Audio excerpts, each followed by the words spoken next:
Bienvenidos, gracias por participar. Este es el primer webinar del ciclo de webinar 2020 del Departamento de Ciencias Básicas de la Universidad Nacional de Luján. Y vamos a estar en este primer encuentro con el profesor Saúla hablando de inteligencia artificial en un webinar que está titulado Concepción, Evolución y Aportes de la Inteligencia Artificial. Para dar inicio a este webinar, primero le doy la palabra a la directora decana del Departamento de Ciencias Básicas, Emma Ferrer. Bueno, buenas tardes a todos y disculpen que llegué un poquito más tarde a la reunión. Primero, bueno, quería comenzar diciéndole que, dándole la bienvenida, obviamente, a este intercambio de conocimientos y experiencia que hemos implementado desde el Departamento de Ciencias Básicas, gracias en este periodo también tan particular en que estamos viviendo de esta pandemia. Entonces nuestro departamento tuvo la iniciativa junto con los secretarios de mirar a ver qué más le podíamos ofrecer y cómo mostrar nuestras experiencias y las actividades de extensión, de investigación de nuestros docentes y aquellos docentes e investigadores que quieran participar en el mismo. La situación de aislamiento nos obliga a usar estas nuevas tecnologías de la información y la comunicación como herramientas. Entonces nosotros tratamos que con los webinars mostrarles, llegar hacia la comunidad, hacia los docentes, hacia los no docentes, estudiantes, a la comunidad toda que nos rodea, para mostrar todas las experiencias que estamos, que cada uno puede mostrarles a nuestro departamento y a la sociedad misma. Quiero agradecerles, obviamente, a mi equipo de trabajo, comenzando por el secretario académico, Juan Manuel Fernández, que es quien está moderando en este momento, a los subsecretarios, Javier Di Salvo, Carla Martínez, a la secretaria de Ciencia de Extensión y Vinculación, Claudia Perrú, quien gracias a ellos podemos hacer todos los webinars que estamos mostrándoles a la comunidad toda.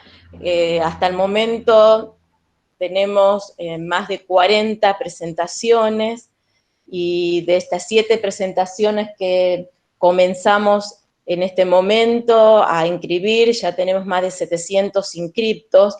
Entonces espero que este encuentro saquen experiencia, podamos armar actividades en conjunto, y les agradezco obviamente de todo corazón la participación. Para nuestro departamento es un gran honor realmente tener a nuestros expositores, excelentes docentes e investigadores que van a mostrar sus experiencias. Y no me quería olvidar, perdón, de agradecer también a nuestros BDL que están ayudando en la parte administrativa, a los secretarios, a Facundo, a Eugenia, a Martín, por el apoyo administrativo que nos están dando. Bueno, quería agradecer a nuestros participantes, a nuestros expositores, y que les sea una jornada espectacular, y doy inicio a todo este ciclo de webinar que, como es nuestro departamento, desde que comenzamos con esta gestión, nuestra idea siempre fue llegar a la comunidad mostrando o haciendo talleres, seminarios, cursos, en todos los espacios donde, o sea, en todos los centros de nuestra universidad. Gracias a estos medios de comunicación lo vamos a seguir haciendo, y estamos comenzando con estas experiencias que ustedes nos van a mostrar. Bueno, les agradezco a todos, buen inicio, buena jornada. Jorge, mucha suerte en tu exposición, y gracias. Obviamente que los espero para todos los webinars que estamos ofreciendo. Le doy la palabra a Juan, que va a continuar con la exposición. Gracias a todos. Gracias, Emma.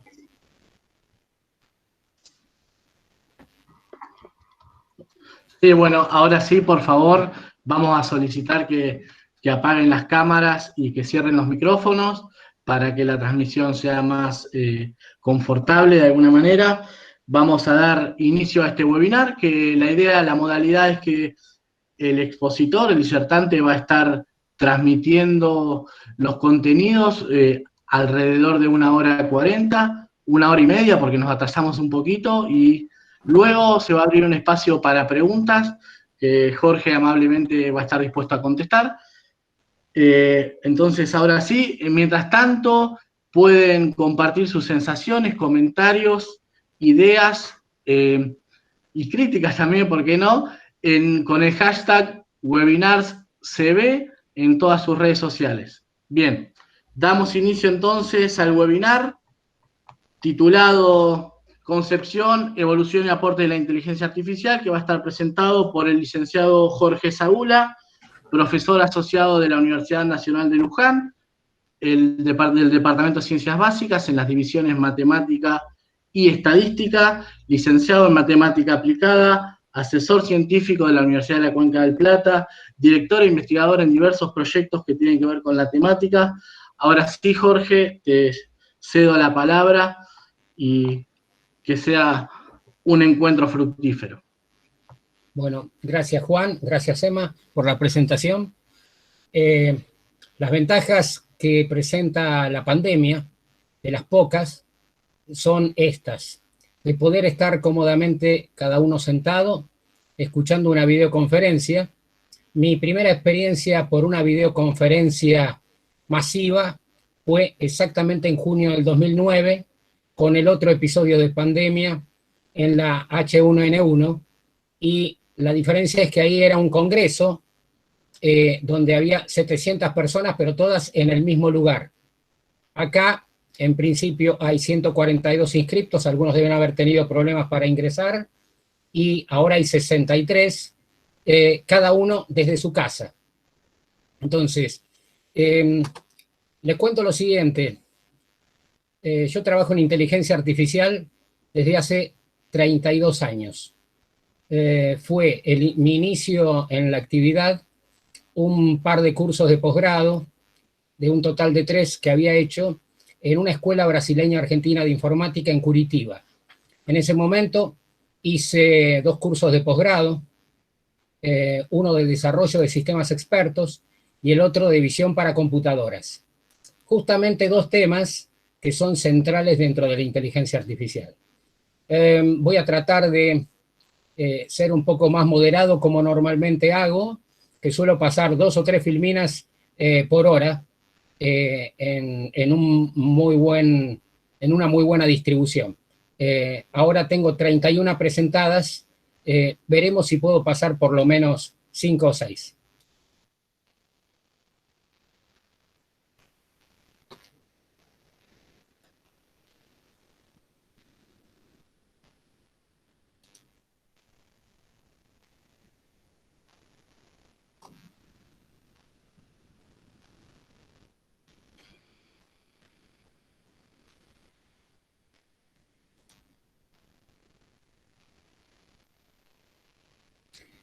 No me deja activar la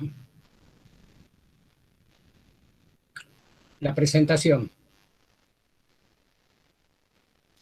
Juan. Jorge tiene que ir abajo en presentar ahora, Sí. y elige una de las 3 opciones. Sí, pero no me permite, porque aparece la ventana. Me está bloqueando el Chrome.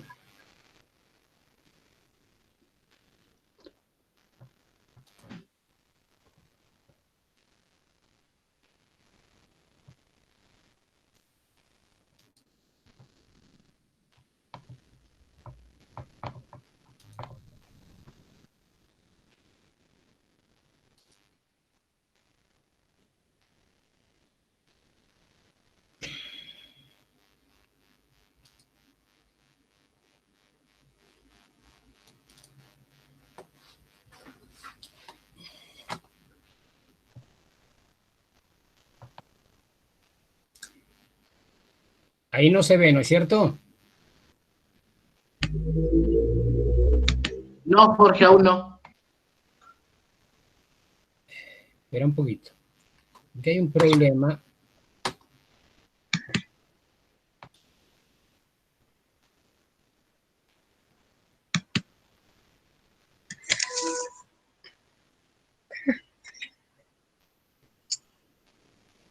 No, no hay nada mejor que no. Ahora sí.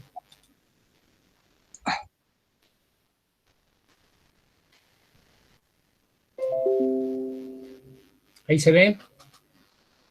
Perfecto, Jorge. Muy bien. Entonces, la idea de concepción, evolución y aporte de la inteligencia artificial es porque en estos momentos, de alguna manera, la inteligencia artificial se ha puesto de moda.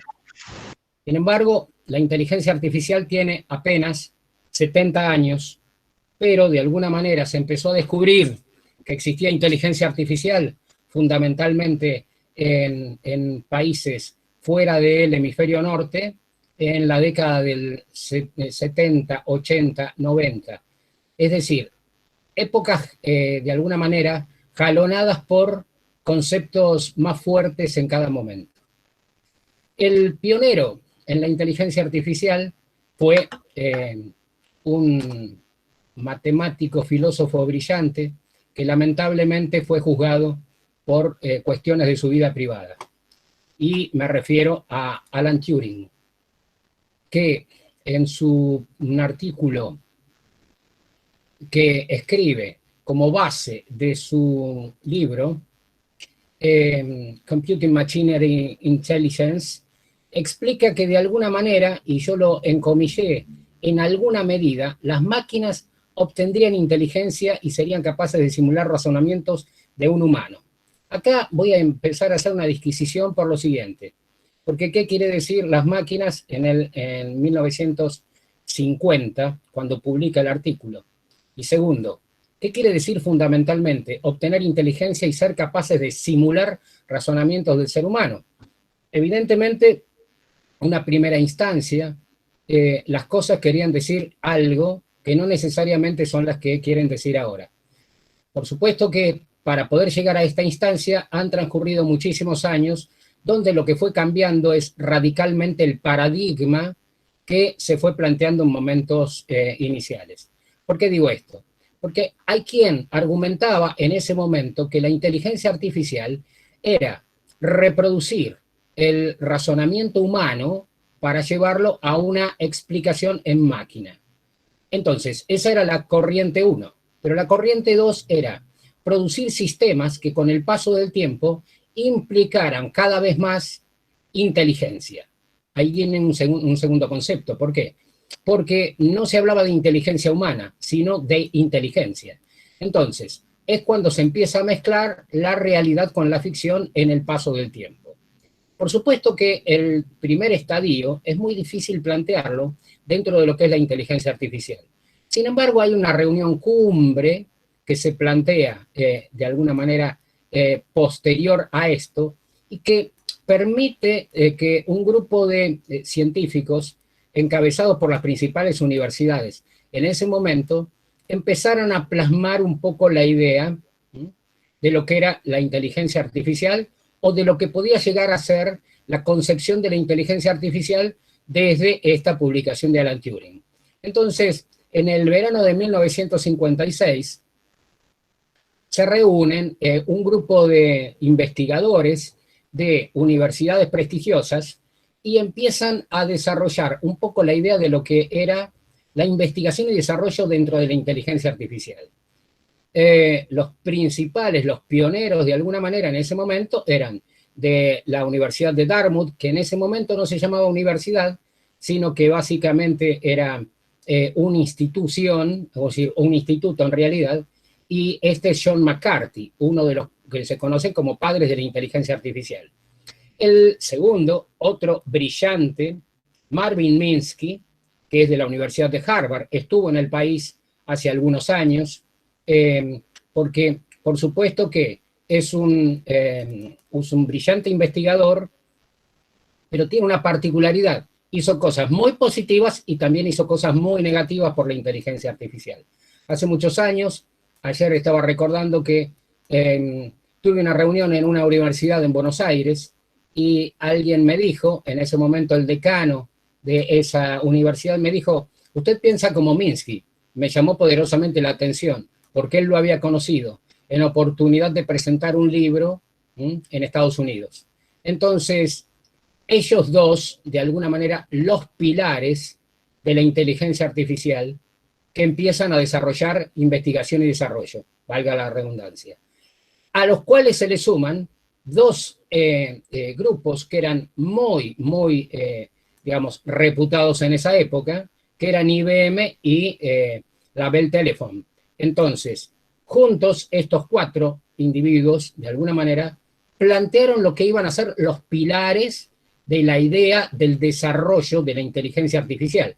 Ahora, fíjense que ahí encomillé un párrafo que dice, cada aspecto del aprendizaje, cada característica de la inteligencia podían describirse en pos de crear máquinas que la simulen.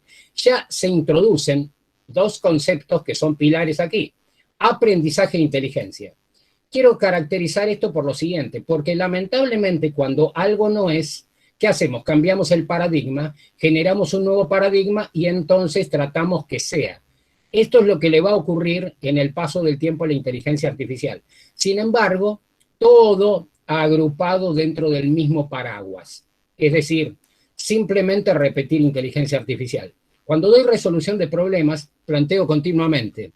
Cuando alguien resuelve un problema, y básicamente esa es la idea central por la cual alguien concurre a una institución educativa para resolver problemas y para aprender, y se trata de definir cuál es el concepto de inteligencia, es una palabra tan habitual que a veces se escapa de la posibilidad de poder definirla. Entonces, inteligencia es simplemente la capacidad de resolver problemas. Después, identificamos qué quiere decir resolver problemas porque, por supuesto, entran infinidad de verbos en la idea de capacidad de resolver problemas. Entonces, eso en primera instancia. McCarthy, por supuesto, que empieza a trabajar con esto, proviene de la matemática. Entonces, acá viene la cuestión, porque quizás es tremendo decirlo, que gran parte de la investigación dentro de la inteligencia artificial empezó a provenir de la matemática, pero confluyeron muchísimos investigadores en la época que provenían de disciplinas totalmente diversas. Por eso es que la inteligencia artificial es un colectivo de ciencias y no es exclusiva de un área, por más que hoy por hoy se plantee que la inteligencia artificial es una rama de las ciencias de la computación. En realidad, de las ciencias de la computación, ¿por qué? Porque estamos computando de alguna manera, pero curiosamente la inteligencia artificial reside fundamentalmente en aquello que no es numérico por esencia, sino en aquello que es cualitativo en esencia. Eso es un aspecto fundamental. Entonces, McCarthy, que era profesor asistente en la Universidad de Dartmouth, comienza a retomar un poco la idea que tenía Turing con su teoría de máquinas. Entonces, a partir de ahí, trata de empezar a construir cómo podía plantearse en términos de la resolución de problemas y crea en realidad uno de los lenguajes por excelencia de la inteligencia artificial, que es el Lisp, fundamentalmente. ¿Por qué? Porque la inteligencia artificial, precisamente, ¿de qué requiere? Requiere de cosas vinculadas con lo humano. Acá viene el asunto. ¿Cómo razonan los humanos? Hablo en general del razonamiento. El razonamiento humano es curiosamente muy distinto al razonamiento que se enseña desde la escuela primaria o desde la escuela secundaria. ¿Por qué? Porque se le enseña a una criatura y luego a un joven y a un adolescente la construcción del razonamiento a partir de la inducción y la deducción. Y curiosamente son los dos aspectos que son más difíciles de llevar a la práctica dentro del concepto de la inteligencia artificial pura, porque nosotros nos manejamos con situaciones que tienen incertidumbre, fundamentalmente.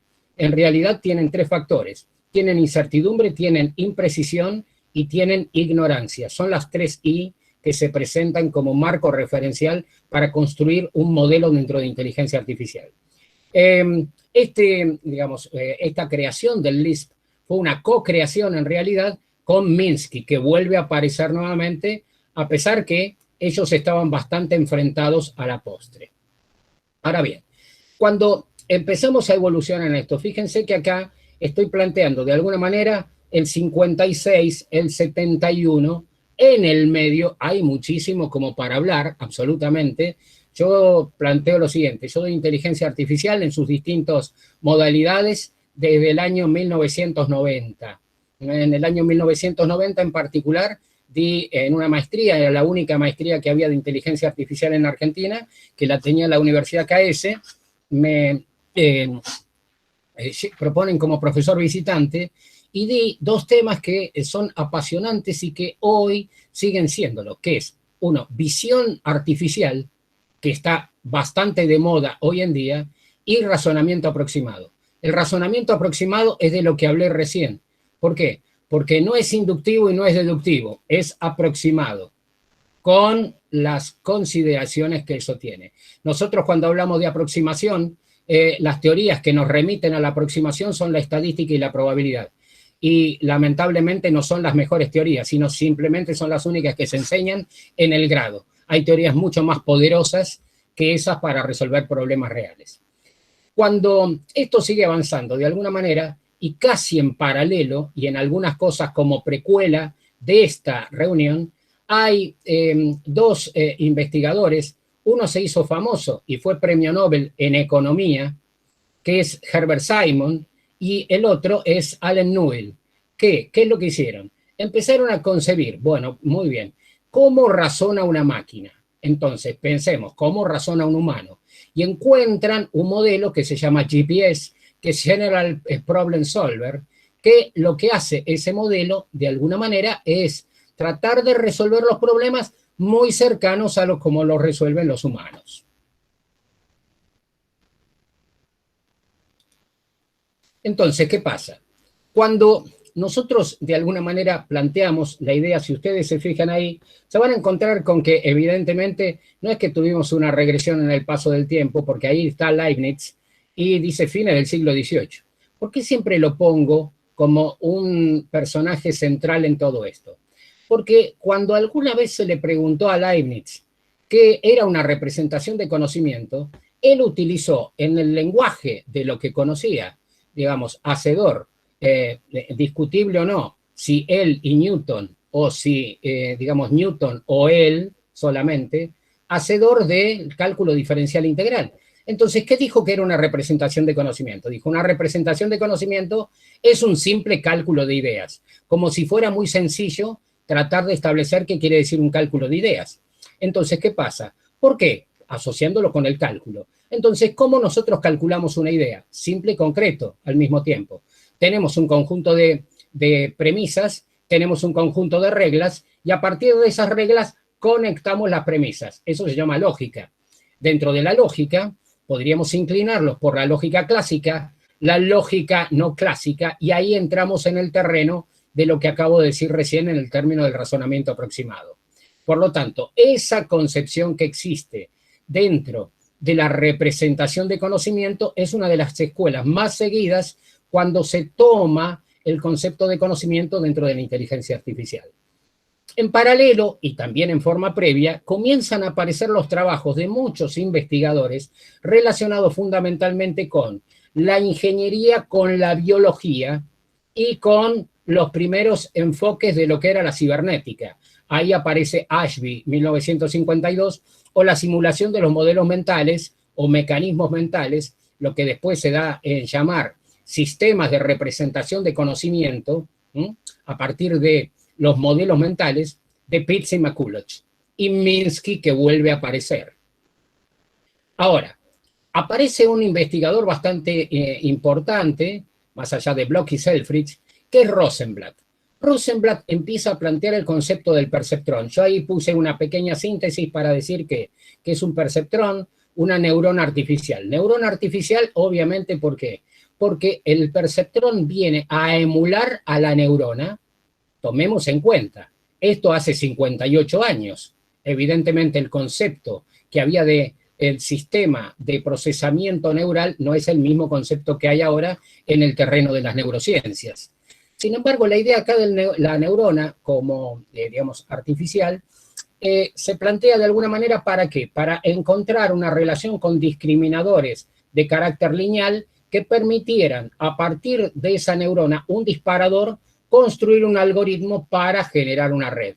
Luego, esto va a migrar a lo que se llama red neural. Sin embargo, que también está de moda muy ahora. Pero ¿qué pasa? Aparecen nuevamente Minsky, ahora acompañado por Seymour Papert, otro brillante investigador en el área, y empiezan a plantear que los perceptrones, tal como se los había definido en algún momento, no eran capaces de resolver problemas de carácter general. Entonces decían que solamente podían computar funciones linealmente separables. ¿Qué hicieron Minsky y Papert? Con este libro, lisa y llanamente, destruyeron la voluntad de todos los investigadores en redes neuronales o neurales, a mí me gusta decir redes neurales, que había hasta esa época. Es decir, provocaron un aquelarre tal que se comenzaron a eliminar todos los trabajos, digamos, como que de alguna manera, aquel que tenía un trabajo que estaba por publicarse, se guardó su trabajo en un baúl y evitó que fuera una catástrofe mayor. Entonces, ¿qué pasa? Habría que tomar en cuenta qué pasaba en esa época. Había limitación de software y había limitación de hardware. Por lo tanto, las redes neurales de alguna manera tenían que pasar un tiempo en hibernación para poder aparecer nuevamente desde otro punto de vista. En paralelo con esto, ¿qué pasa? Comienza la resolución de problemas reales. ¿Qué tipo de problemas? Dos que acuciaban a la matemática. Uno, la demostración de teoremas. Acá hay un punto importante con algo que dejé recién planteado, que es el cálculo de ideas. El cálculo de ideas desde el punto de vista lógico, un teorema. ¿Qué es un teorema? Básicamente, todo teorema tiene hipótesis, tiene tesis y tiene demostración. Eso en el terreno de la lógica se llama modus ponens o modus tollens. Por lo tanto, ¿qué pasa? Empieza a plantearse el desarrollo automático de teoremas. Año 1957. Entonces, aparte de esto, un teorema es un caso particular de un juego. ¿Por qué? ¿Qué tiene todo juego? Tiene un punto de partida, tiene un punto de llegada y tiene reglas. Entonces, hay una compatibilidad entre los juegos y los teoremas. Por lo tanto, se empieza a desarrollar ese modelo. Ahora bien, cuando se empieza a trabajar con las capacidades humanas, precisamente los que aparecen ahí son, como dije hace unos momentos, Newell y Simon, que lo que hacen es comenzar con el desarrollo de este modelo llamado GPS. El concepto del GPS se basa estructuralmente en tres partes, como nosotros hacemos. Nosotros cada vez que tenemos que resolver un problema, primero percibimos, después procesamos y después ejecutamos. Por lo tanto, en general, esos son los lineamientos básicos de cualquier proceso de, digamos, en términos reales, o bien un proceso computacional. Tengo un input, tengo un proceso y tengo un output. De manera tal que cuando comenzamos con esta idea, esta gente empieza a desarrollar este modelo. Por supuesto que nosotros lo que hacemos primero es percibir. Entonces, yo en estos momentos tengo frente a mí una filmina. Yo jamás le hablo a una filmina de frente, siempre le hablo de espalda, pero en este momento veo la filmina, más nada que eso. ¿Qué pasa? Una vez que la estoy viendo, hay una cuestión que es netamente perceptual. Formo, a partir de lo que percibo, un buffer. Ese es un buffer de memoria. Una vez que tengo el buffer de memoria, ¿qué es lo que pasa? Va a un proceso y entonces yo relaciono cada uno de los nombres que tengo acá con lo que tengo almacenado. De manera tal que, primero, ¿quién lo recibe? Lo recibe un procesador elemental. Ese procesador elemental está conectado con distintos componentes, que son la memoria de corto plazo y la memoria de largo plazo, que son memorias dinámicas, que en base a lo que voy percibiendo se van modificando. Pero, por supuesto, en el medio está el intérprete, que en este caso es mi cerebro. De la misma manera que en la memoria también está el cerebro y el procesador elemental también está en el cerebro. ¿Cuál es la diferencia? En la máquina está separado. Entonces, ¿qué pasa? Una vez que encuentro la resolución, que guardo lo que tengo que guardar en la memoria de largo plazo y dejo lo que tengo que dejar en la memoria de corto plazo, ¿qué es lo que va a ocurrir acá? Está en condiciones de ser ejecutado. Una vez que está en condiciones de ser ejecutado, ¿quién lo ejecuta? Nosotros, los músculos. Si todo eso lo asociamos a una máquina, es de alguna manera una metáfora para decir que la máquina lo hace de la misma manera. Por eso el concepto de la resolución humana se parece y mucho. Sin embargo, como yo ironizo siempre, Simon fue premio Nobel de Economía porque evidentemente el modelo no le funcionó, porque incluyeron una componente que no es una componente que tiene explicación, al menos para esa época, que se llama memoria externa.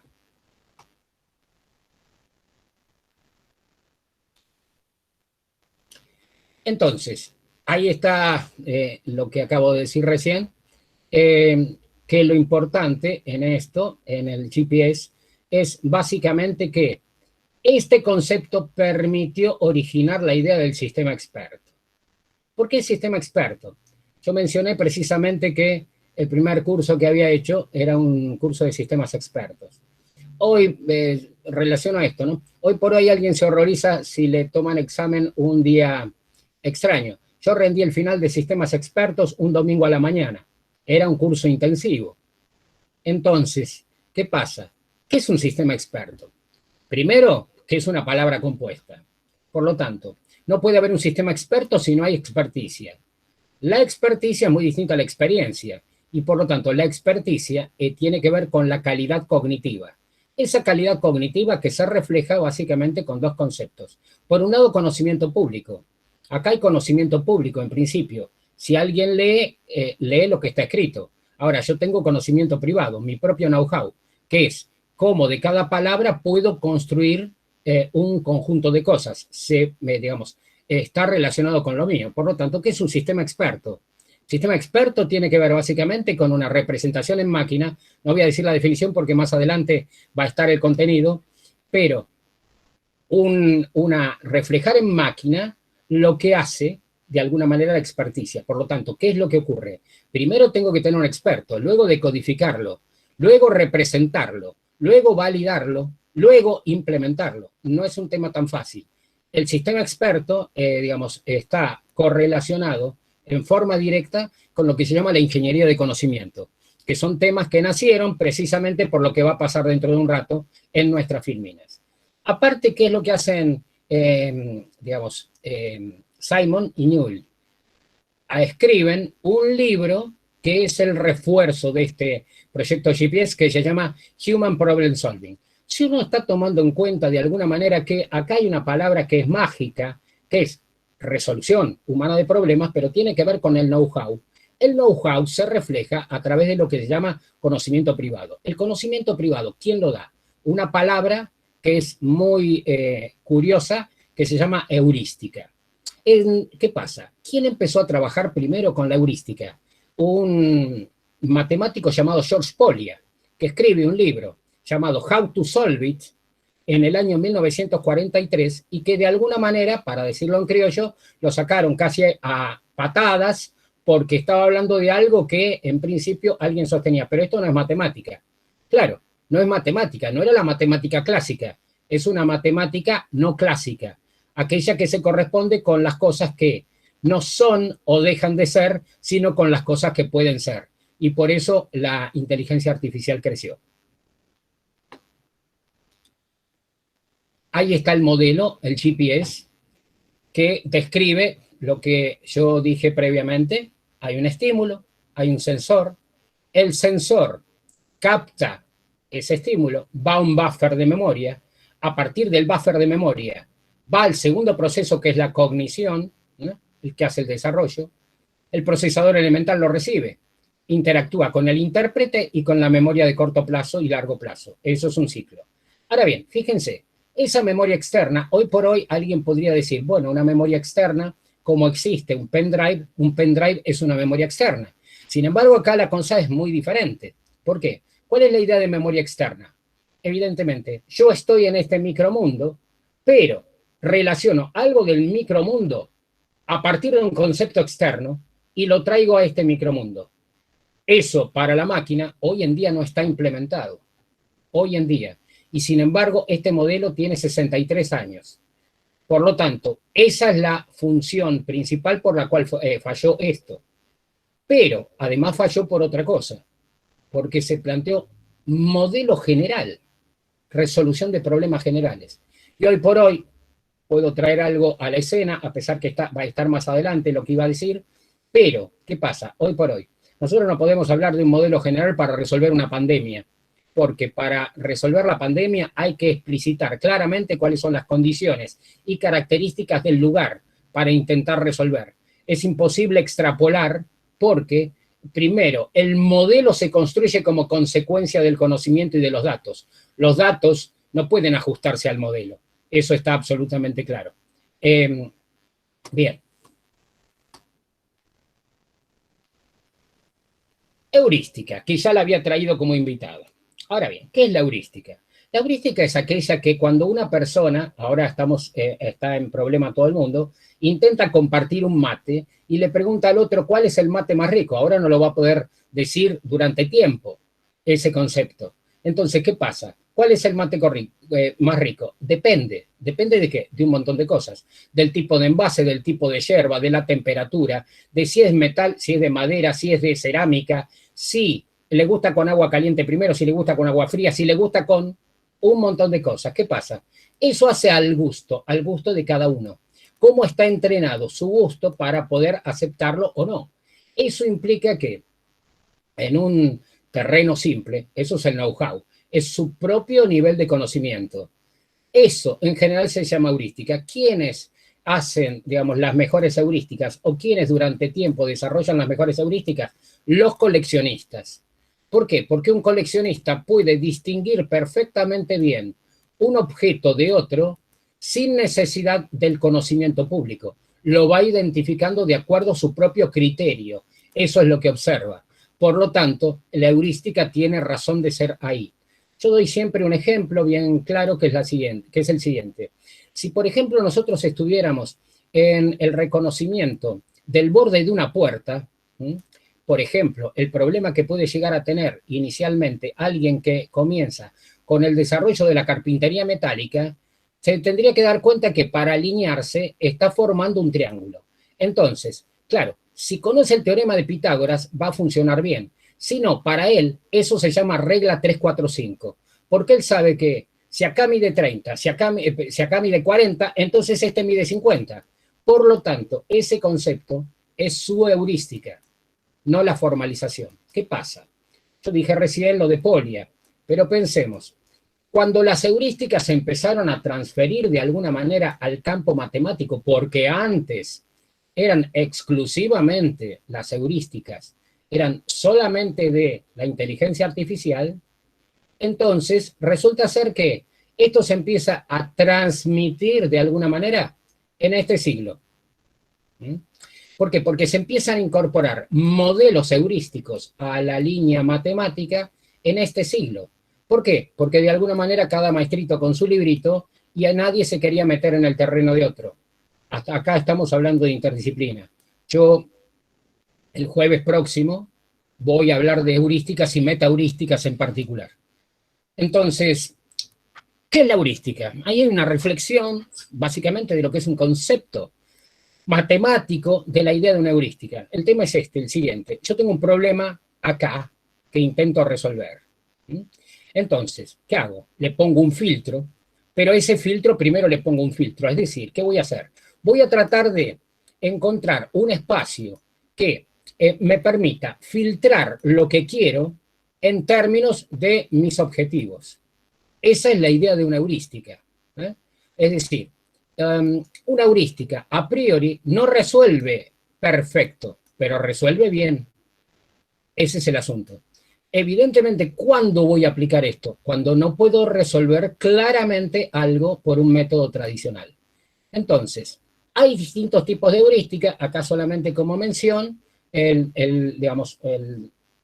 método más sencillo, que sería generación y prueba. Alguien lo conoce esto como ensayo y error. Ensayo una alternativa, si no es, me equivoco, bueno, vuelvo a ensayar otra, hay un montón de restricciones a posteriori. La escalada simple, la escalada por la máxima pendiente, que tiene que ver con el método del gradiente. El primero mejor, que no quiere decir mejor el primero, sino que la idea del primero mejor es arriesga una posición pésima, tomando en cuenta que a futuro va a encontrar una buena posición. Esa es la idea. Básicamente esto se refleja perfectamente bien en un juego de ajedrez. Y el vecino más cercano. Piensen lo siguiente, vamos a llevarlo a la realidad. Yo le voy a decir, yo por supuesto que no dije, salvo lo que decía al inicio, en estos momentos estoy en mi casa en Chivilcoy, y resulta ser que la semana pasada, del viernes al sábado, que se inaugura la fase 5, se plantea algo que matemáticamente es de dudosa reputación. Apertura de bares. Entonces, acá la norma es así. Es una persona por cada 2,5 metros cuadrados. Pero en una mesa puede haber 4. Yo realmente no conozco mesas convencionales en un restaurante de 10 metros cuadrados. Primer asunto. Pero después, cada persona tiene que estar distante de la otra a 2 metros. Es un poco difícil, porque evidentemente lo que no se dice claramente es que cuando esa persona vaya, ¿cuánto va a tener que pagar para comer? Porque evidentemente muchas personas no van a poder estar sentadas. Esa es la idea del vecino más cercano. ¿Por qué? Porque el vecino más cercano, en este caso, podría ser perfectamente un vecino tipo 8. Es decir, el concepto del tatetí. Estoy en el centro, tengo 8 vecinos alrededor. Pero también puede ser un vecino tipo 4. Tomo el corte de las 2 diagonales, tengo 4. O bien tomo vertical y horizontal y tengo 4 también. Ese es el concepto de esa heurística. Las heurísticas hay las informadas y las bien informadas. ¿Qué quiere decir informado y bien informado? Una heurística de una heurística. Si yo tengo una heurística de una heurística, tengo una meta heurística. Si yo tengo una meta heurística, la optimización de esa es aprendizaje. Por eso podemos distinguir entre aprendizaje y metaaprendizaje. Bien. Acá esto es simplemente una pequeña introducción que es metaheurística, precisamente en base a lo que dije recién. Hay unas metaheurísticas muy graciosas, porque la gran mayoría de las metaheurísticas, ¿de dónde provienen? De la biología, de las ciencias biológicas en general, tanto humanas como animales. Por eso tenemos redes neurales, por eso tenemos algoritmos genéticos y tenemos también lo que se llaman colonias, es decir, básicamente lo que se conoce como swarm intelligence dentro de la inteligencia artificial tiene que ver con representaciones de metaheurísticas de juegos de partículas. Estos conceptos tienen que ver con 2 líneas que se llaman Artificial Life, concepto desarrollado por Patty Jennings, discípula de Nicolás Negroponte, en 1995, que se llama Artificial Life. Dentro de Artificial Life ingresan el concepto de optimización de colonias de hormigas y optimización de colonias de abejas. El primer libro de colonias de hormigas es del año 2004 de Marc Dorigo del MIT y es del año 2004. Por lo tanto, recién se empezaba a incluir el concepto de metaheurística como modelos de resolución para todo tipo de situaciones, entonces fundamentalmente aplicable a lo que llamamos investigación de operaciones o investigación operativa. Después están búsqueda, tabú, grasp, son todas modelaciones. Sin embargo, hay una que es muy simpática, que es el templado simulado, o también conocido como enfriamiento simulado, o conocido como simulate annealing, que es muy gracioso porque en realidad, ¿por qué la idea del templado simulado? Este es un claro ejemplo de cómo la interdisciplina hace al crecimiento de una disciplina. Porque esto proviene de la química, donde un químico llamado Fitzpatrick encontró la colada de un metal y a partir de la colada del metal encontró que la representación era una ecuación diferencial exponencial. Por lo tanto, ¿qué pasa? Esa idea de a mayor temperatura, lo que tengo es una pendiente muy pronunciada y cuando la temperatura va bajando, la pendiente se va tornando un poco más cercana, esa idea es lo que significa una búsqueda. ¿Por qué? Porque el concepto del enfriamiento simulado se corresponde con una búsqueda híbrida. Esa búsqueda híbrida, ¿qué particularidad tiene? Primero atacamos fuertemente con un modelo determinístico, es decir, por sí o por no. Pero en un momento dado, en el concepto del equivalente, que sería el punto de equilibrio, ¿qué es lo que hago? Empiezo a aplicar una metodología que me permita discernir con mayor calidad a lo que yo quiero llegar. En ese concepto entra el enfriamiento simulado. En realidad, un modelo de la química o de la física o química. El último punto es precisamente lo que introduje al comienzo, que es el razonamiento aproximado o razonamiento plausible. Hay una disquisición que hacer, yo pongo siempre aproximado plausible porque depende la base desde dónde se hace. Un razonamiento está inspirado en la probabilidad, está inspirado, y el otro está inspirado en la posibilidad, que son dos cosas totalmente diferentes. Entonces, el aproximado es ¿por qué? Porque yo no puedo decir con exactitud lo que ocurre. Puedo decir que ocurre entre tanto y tanto, o cercanamente a tanto, o muy próximo a. Esos son razonamientos cuasi aproximados, en general. El concepto es que esta inspiración dentro de la probabilidad hizo poder construir los primeros sistemas llamados Knowledge-Based Systems, o sistemas basados en conocimiento, que van a venir dentro de un rato. Entonces, acá se ve claramente que se estaba enfatizando en las metodologías de búsqueda, es decir, en los mecanismos y en los sistemas de razonamiento. Ahora va a haber un giro. ¿Qué pasa? Fíjense cómo lo titulé, inteligencia artificial. Puse caída. ¿Por qué? Porque casi en el mismo momento en donde se estaban desarrollando los lenguajes, al mismo tiempo se venía del fracaso del GPS. Hay un reporte, el reporte Lighthill, que lo que plantea es la caída en términos de lo que se planteaba que era la inteligencia artificial. ¿Por qué? Porque se planteaba resolución de problemas del mundo real. Muy amplio el concepto. ¿Y por qué digo esto? Porque si vamos por el lado de los lenguajes, primero el Assembler, después el Fortran, se estaba empezando el concepto de una programación secuencial. Sin embargo, la inteligencia artificial, tal como introduje en un primer momento, no tenía que ver con lo numérico, tiene que ver con lo cualitativo. Es decir, eran lenguajes que no podían cubrir las expectativas necesarias para la inteligencia artificial. Entonces, se empezó a definir el concepto básicamente de la programación funcional y la programación lógica. Entonces, estos lenguajes que comienzan, tanto el Lisp como el Prolog, a comienzos de los 70, varían sistemáticamente la situación. Es decir, estábamos trabajando de alguna manera al revés, tratando de introducir en un esquema tabicado conceptos que no se correspondían con ese sistema de lo que teníamos ahí. Por eso cae fuertemente, de alguna manera, la inteligencia artificial, además de la limitación que tenían las redes neurales en ese momento, y como consecuencia del trabajo de Minsky y Papert, evidentemente empezamos para otro lado. Entonces, ¿qué quiere decir? Muerto el perro, se acabó la rabia. Si yo no puedo con lo que planteé que iba a hacer, cambio radicalmente el concepto.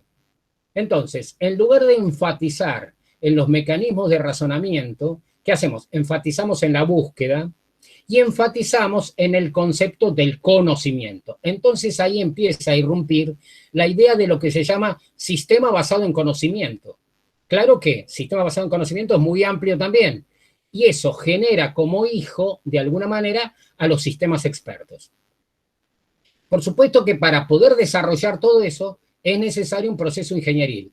Ese proceso ingenieril se llama ingeniería de conocimiento, que hoy por hoy, a partir de hace unos 10, 12 años aproximadamente, se le empieza a encontrar un concepto análogo, que no es exactamente lo mismo, que se llama gestión de conocimiento. Entonces, se empieza a confundir gestión de la información con gestión del conocimiento, ingeniería de conocimiento con gestión de conocimiento. Esto también vamos a hablar dentro de 10 días aproximadamente, de gestión de conocimiento y ingeniería de conocimiento. ¿Por qué? Porque es un tema muy árido por lo siguiente.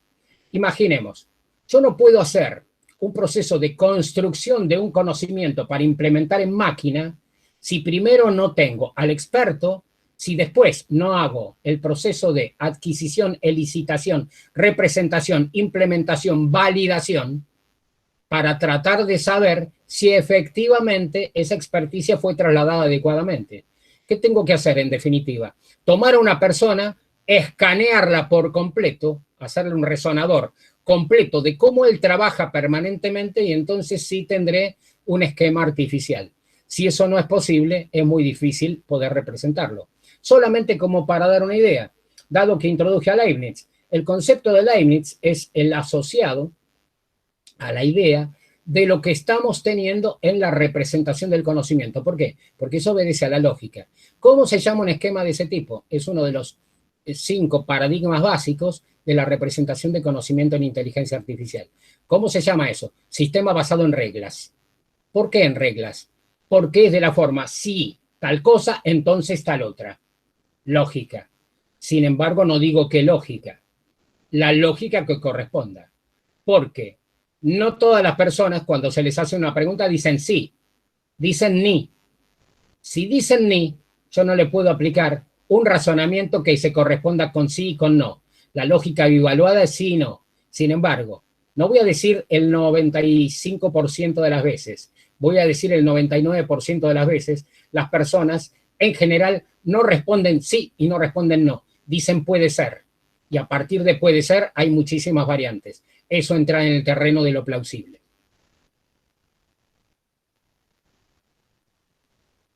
¿Vamos bien?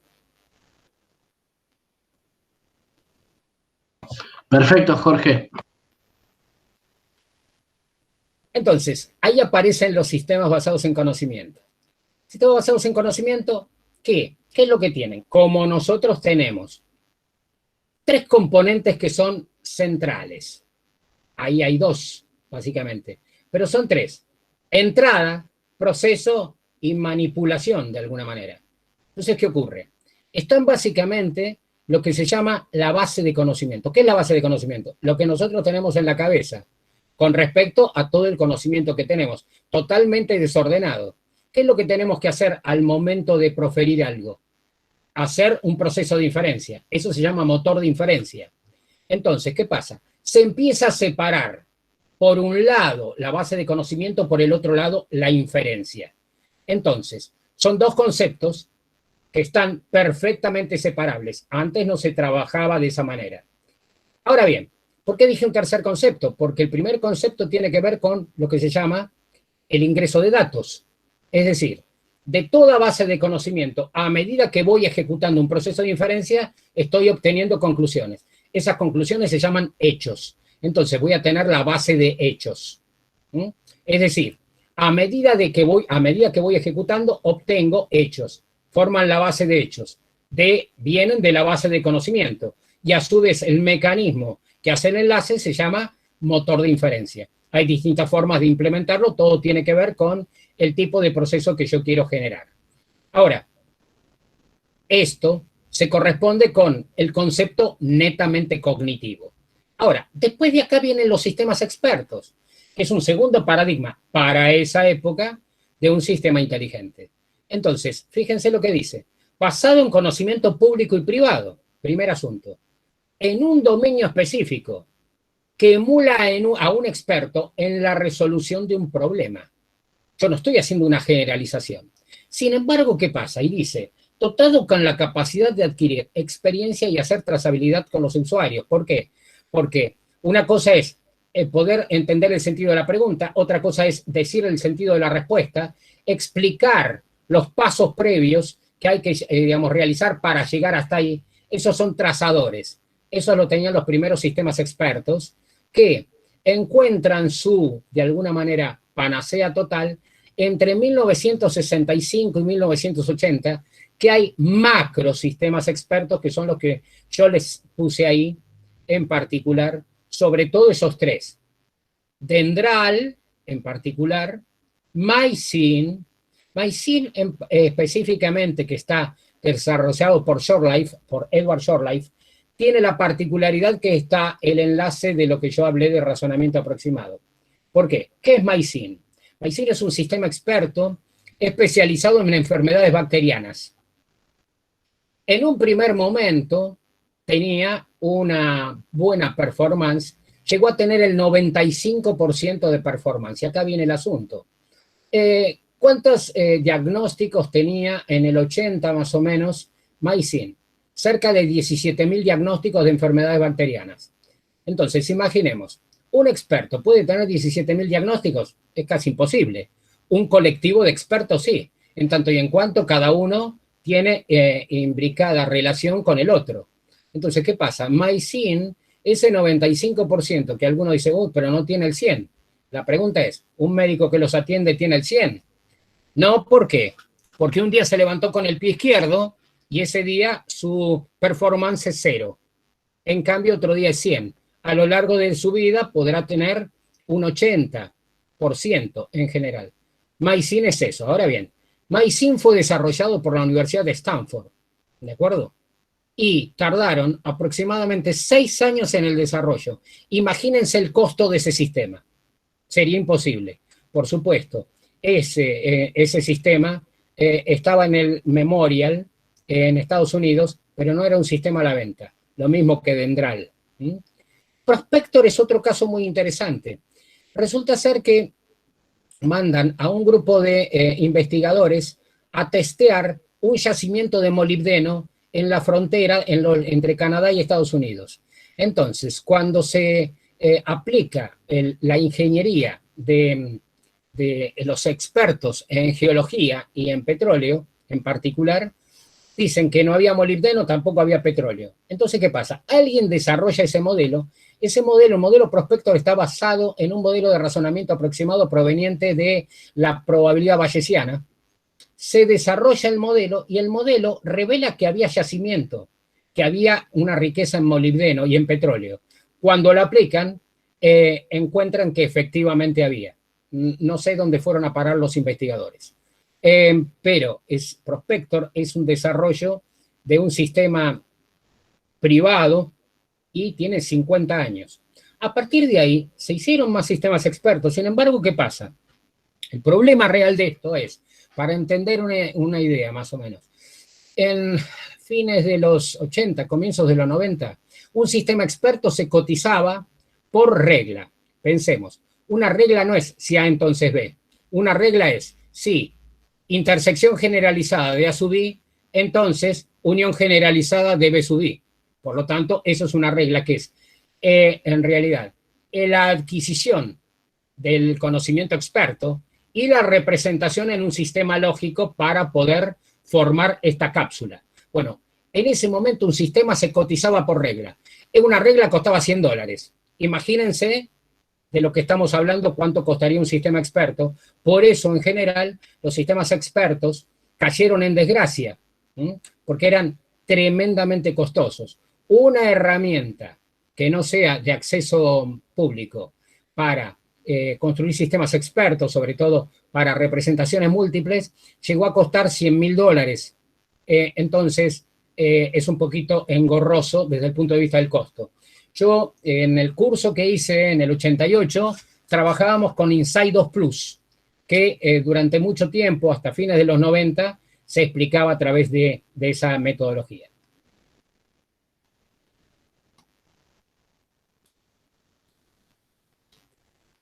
Paralelos a la época, más o menos, empiezan a plantearse estos dos conceptos donde Teuvo Kohonen, en particular finlandés, y Anderson, neurofisiólogo estadounidense, comienzan a desarrollar nuevamente algunas cosas dentro de redes neuronales. Digamos, de alguna manera estaban resucitando después del tremendo golpe que les habían infringido Papert y Minsky.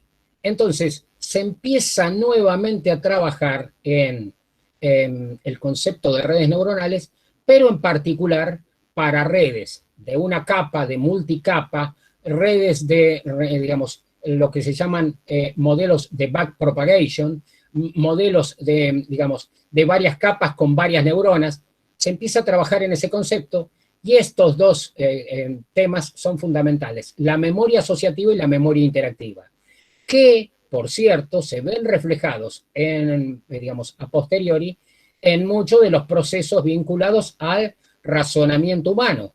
Por eso es que gran parte de lo que viene más adelante está basado en redes neurales. En realidad, voy a decir algo de lo que viene más adelante, porque es una palabra compuesta que está de moda ahora, todos, digamos, todos no, todos en el medio, digamos, hablan de esto, hablan de Machine Learning y de Deep Learning, que son dos cosas bien poderosas que en realidad, si bien comenzaron a plantearse desde la definición de la palabra de Turing en 1950, en realidad era difícil llevarlo a la práctica, por eso se cambió radicalmente el paradigma. Pero se sobreentiende que modelos de aprendizaje, si yo tengo algo que es inteligente, tiene que aprender. Sin embargo, se cambió radicalmente el concepto para, digamos, plantear de alguna manera que no era tan fácil el aprender. De hecho, la gran mayoría de estos modelos, que a su vez empiezan a desarrollarse en la década del 70, hasta la década del 80 se empieza a hablar de un concepto mucho más fuerte, donde un tal Rumelhart empieza a plantear lo que se llaman los PDP, o procesos masivamente paralelos. ¿Qué es un proceso masivamente paralelo? Algo fácil de compararlo. Cuando una hormiga manda a su hormiga principal a reconocer el campo porque quiere ir a taladrar directamente con todas, todo lo que es alimento y guarecimiento para su propia, digamos, alimentación por un lado y para su propia localización, ¿qué es lo que hace? Proceso masivamente paralelo. ¿Por qué? Porque lo que está haciendo es atacar por todos los flancos simultáneamente. Entonces uno al día siguiente se levanta y ve que sus árboles ya no están. Segundo concepto acá, de interés, es lo que llamamos modelos paralelos distribuidos, que tienen que ver fundamentalmente con muchos aspectos de la inteligencia artificial, en particular con una línea que va a venir más adelante, por lo menos 15 años, no, 25 años después, que es lo que se llama la teoría de agentes.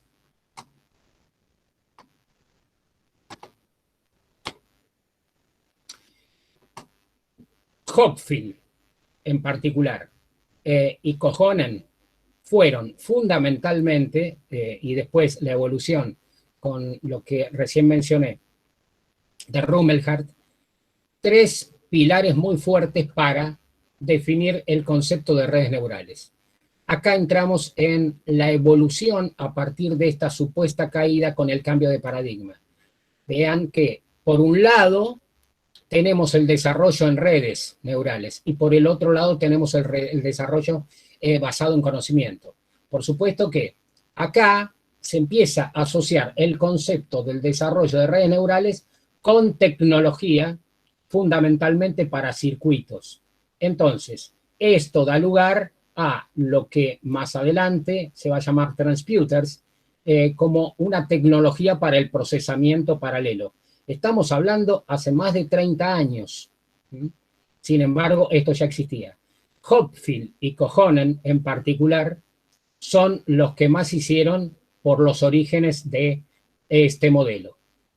Por supuesto que acá lo más importante son problemas de alta complejidad, lo que se llaman, por ejemplo, problemas combinatorios y problemas de optimización. Entonces, donde era necesario encontrar una forma mucho más eficiente y mucho más rápida a la hora de resolver.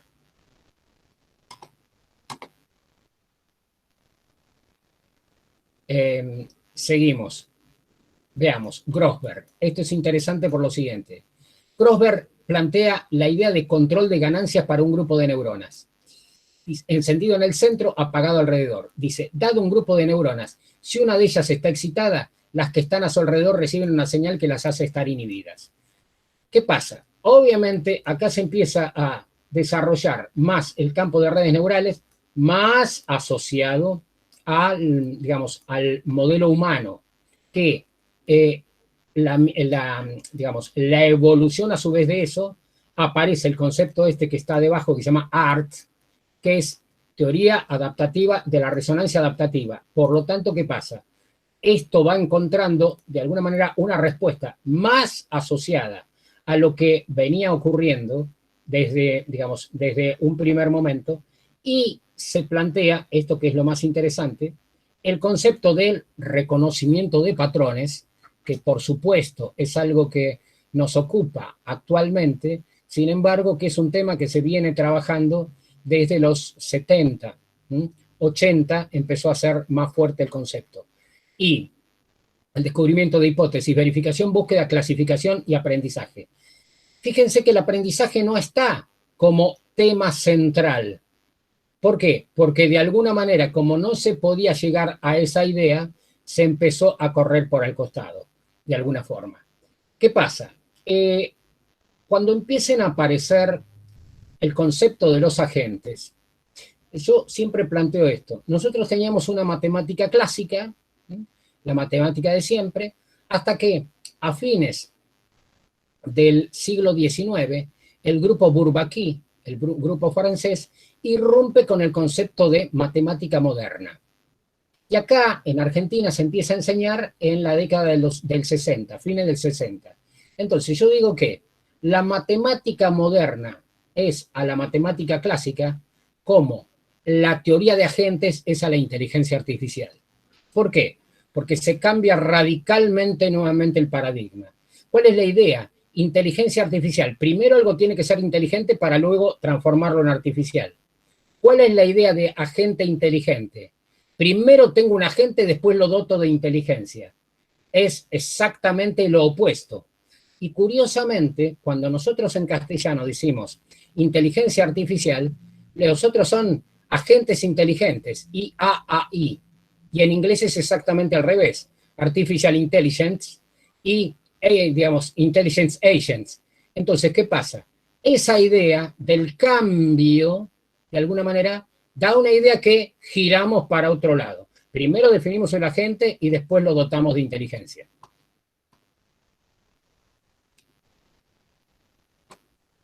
Veamos. Década del 80. Empiezan a converger disciplinas, como ya habían convergido originalmente, y se empieza a trabajar con la idea de aprendizaje artificial nuevamente, y procesos de planificación. Todo centrado en ¿qué? En tratar de interpretar lo que quería decir un sistema inteligente o un sistema inteligente autónomo. Hoy por hoy ese concepto está vivo y está latente cuando se habla de machine learning. ¿Por qué? Porque hay un terreno que se llama aprendizaje supervisado y otro terreno que se llama aprendizaje no supervisado. Es decir, si nosotros pensamos que en un espacio cerrado dejamos liberado al azar un robot, que a su vez ese robot tiene inteligencia artificial, podríamos pensar que circulando este robot lo que hace es reconoce la dimensión del ambiente donde está porque choca contra la pared. ¿Qué pasa con un chico? Dice, bueno, un chico cuando empieza a crecer se hace a los golpes. Acá también el robot se estaría haciendo a los golpes, estaría haciendo un reconocimiento del lugar. En ese sentido, podríamos decir que tiene aprendizaje no supervisado. Ahora, si como un dron yo estoy piloteando el dron y lo estoy manejando, eso es aprendizaje supervisado. De hecho, en general, el aprendizaje que más, tiene sentido y globalmente se está desarrollando es el supervisado. El no supervisado, hay experimentos, pero eso no significa que se libere totalmente por completo. Podríamos llegar a pensar que los experimentos con el auto de Google, que, época a época van trasladando la fecha de lanzamiento comercial porque no se llega a una definición global como se quisiera llegar a tener, son cercanos a la idea de un sistema inteligente autónomo. Sin embargo, ¿qué pasa? En la década del 80 se plantea el primer congreso mundial de sistemas inteligentes autónomos, poco lejano a lo que es hoy la idea. Entonces, fíjense que hay temas centrales entre inteligencia artificial y psicología cognitiva. Sin embargo, ¿qué pasa? Si metemos a las neurociencias, a la psicología cognitiva, a la inteligencia artificial, a la lingüística, llegamos a lo que se llama neurociencia computacional o neurociencia cognitiva. Evidentemente, ¿quiénes tienen que ver ahí?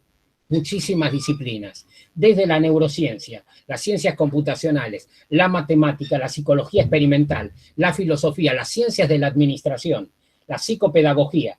Hay infinidad de conceptos que tienen que ver fundamentalmente con esta idea. Por lo tanto, Ahí el último patrón que es importante considerar es que los científicos operan, dice, para asumir que los modelos mentales se pueden correlacionar con los patrones de impulsos nerviosos en el cerebro. Digamos que hay que tomar en cuenta qué estaba haciendo en ese momento la neurociencia, en particular, qué se estaba haciendo en el desarrollo humano y, por lo tanto, encontrar la idea de los patrones de impulsos nerviosos.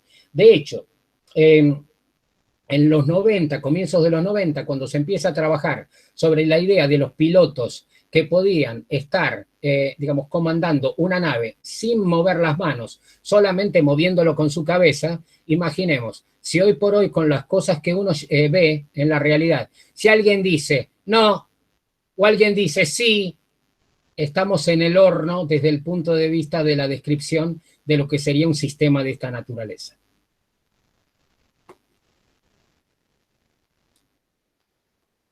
Entramos en el terreno de los agentes, por eso me anticipé. Fíjense la definición fabulosa que dio Minsky. Dice, un agente es un sistema que puede servir como un ir-entre debido a que dispone de algunas destrezas especializadas.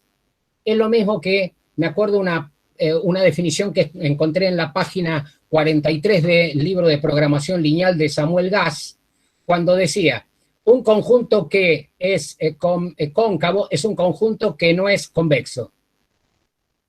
Entonces, es un poco amplia la idea. Sin embargo, Minsky desarrolla un libro, escribe un libro, en realidad, en el año 1985. Este libro se llamó La Sociedad de la Mente, y empieza a introducir un poco la idea de lo que eran agentes. Entonces, cuando decimos agente es un individuo, sí, que va entre dos partes. Por un lado, toma información, la lleva y la deposita en otro lado. Sí, el proceso es de ir y entre. Lo que hay que puntualizar bien es qué tipo de tareas puede hacer esa gente. Entonces, esta definición de Minsky, que data de 1985, empieza a desarrollarse fuertemente en fines de la década del 80, comienzos de la década de los 90. Entonces, tenemos distintas interpretaciones, es decir, de lo que es un agente, depende de dónde provenía la definición, pero hay algunas que son muy distantes. Yo ahí cito dos o tres solamente.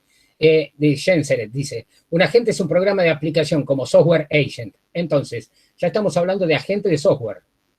Por caso, componentes de software que se comunican con sus pares, intercambiando mensajes en un expresivo lenguaje de comunicación de agentes. Ya hay un tema acá que es esto, el protocolo de comunicación. Por el otro lado, el conocimiento que tienen y cómo se interrelacionan. Entonces, acá, toda esta teoría de agentes empieza a desarrollarse fuertemente en los 90. Hay un primer congreso que se hace a nivel mundial en febrero de 1997 en Marina del Rey, en California. Recuerdo muy bien porque yo mandé un paper con dos de mis discípulos, el paper se aceptó. El paper ese se llamó Galois, que en realidad Galois es un matemático brillante que tuvo la desgracia de vivir en la época del cardenal Richelieu y que murió a los 19 años apuñalado por la espalda. ¿Y por qué le puse Galois? Porque era Goal Agent Learning Orient Integrated System. Es decir, era un agente en realidad que se comunicaba a partir de una tupla de conceptos que tenía acciones, se comunicaba y generaba consecuencias. Ese paper, curiosamente, fue aceptado. A mí me sorprendió muchísimo porque nosotros del Cono Sur fueron aceptados dos papers del Cono Sur, uno de Brasil y uno de Argentina, y ese congreso estuvo auspiciado por el MIT y por Stanford. Ahí nació la teoría de agentes a la luz. Y el primer libro fuerte de agentes es un libro, digamos, que se llama Intelligent Agents, que es de Norvig y Russell, que en algunos casos, en muchas instituciones, en algunas universidades, ¿qué hacían? Habían derivado por completo el concepto de inteligencia artificial y solamente daban agentes. Error garrafal, porque los agentes son una parte de la inteligencia artificial, exclusivamente una forma diferente de ver casi lo mismo.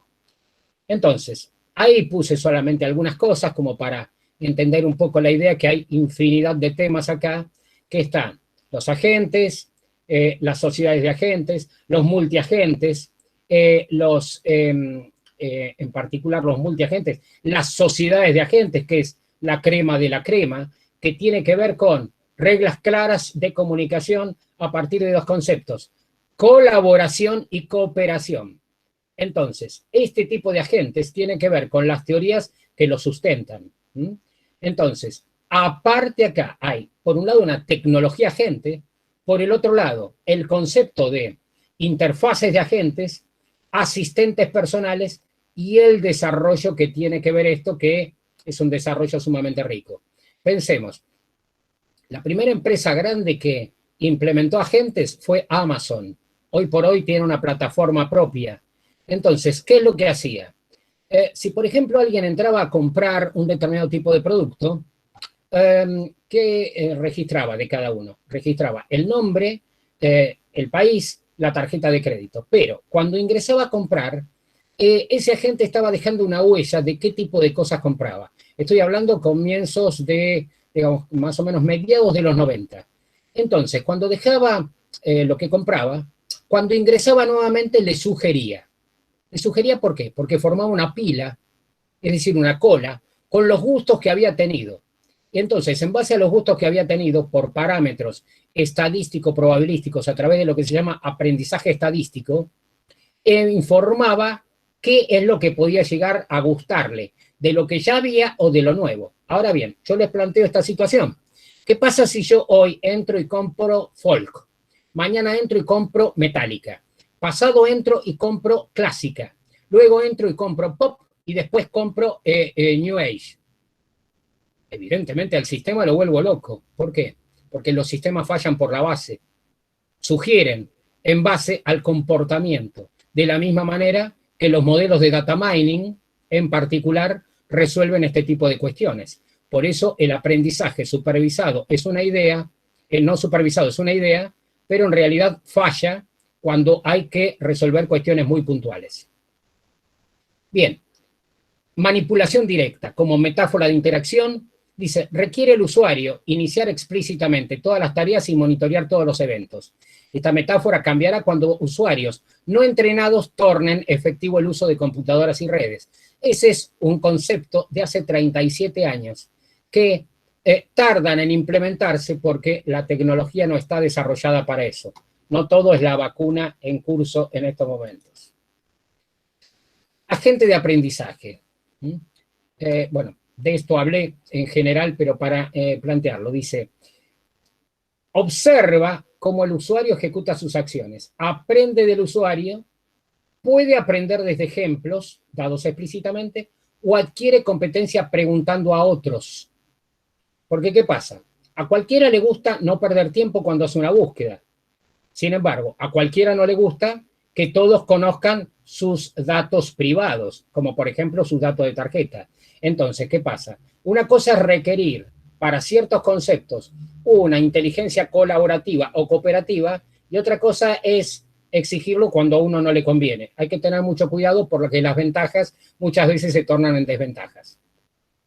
Agentes pedagógicos animados. Esto es básicamente fines de los 90, cuando se plantea fundamentalmente todo lo que tiene que ver con la reconstrucción de storyboards, básicamente, pero en desarrollos para enseñanza. Por ejemplo, hay muchos modelos pedagógicos que es para enseñanza de las ciencias, de la zoología, de la botánica, fundamental. Esos vieron fuerte impacto.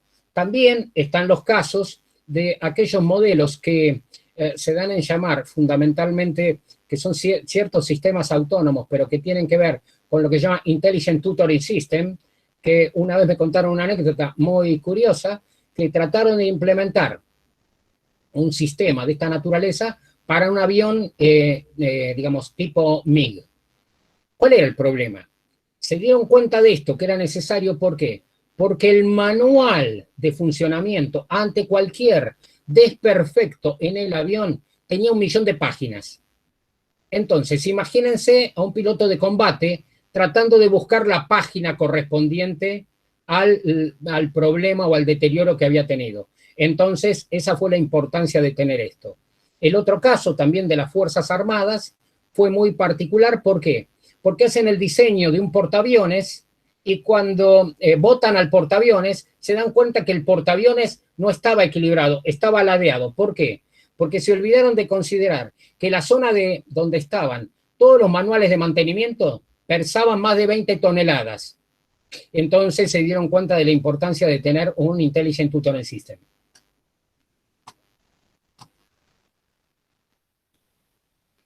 Bien, acá entramos a un poco la combinación de las ciencias cognitivas y la computación. Ya estamos en fines de los 90. Y yo sinteticé y puse este concepto de IBM en 1996 con Deep Blue, muchos recordarán.